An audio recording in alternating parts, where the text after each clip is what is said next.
বিশ্বজুড়ে কোটি কোটি মাইক্রোব বাস করে আমাদের শরীর ও মনের মধ্যে। কিন্তু কিছু ভাইরাস ও মাইক্রোব এমন আছে যেগুলো শুধু শরীর নয়, মানুষের চিন্তা ও আচরণেরও প্রভাব ফেলে। আজ আমরা জানব এমন 5টি অদ্ভুত ভাইরাস ও মাইক্রোব সম্পর্কে।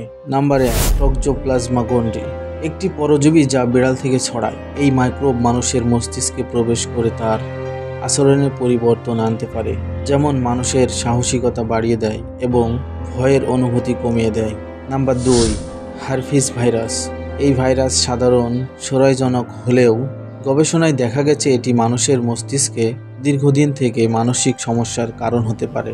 Number 3, rabies virus. মানুষ ও প্রাণীর মধ্যে সংক্রামিত এই ভাইরাস ঘৃণার প্রবণতা বাড়াতে পারে, ফলে আক্রান্ত ব্যক্তি অত্যন্ত আগ্রাসী হয়ে ওঠে। Number 4, psychotropic microbes. কিছু ব্যাকটেরিয়া মস্তিষ্কের নিউরো ট্রান্সমিটার নিয়ন্ত্রণ করে, যা মানুষের মেজাজ ও আবেগ পরিবর্তনে ভূমিকা রাখে।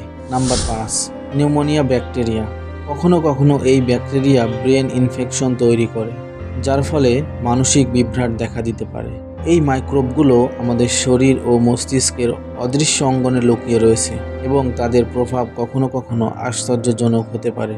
বিজ্ঞান এখনও এই রহস্য ভেদ করার পথে। তুমি কি জানো আর কোন ভাইরাস মানুষের মনোভাব পরিবর্তন করে?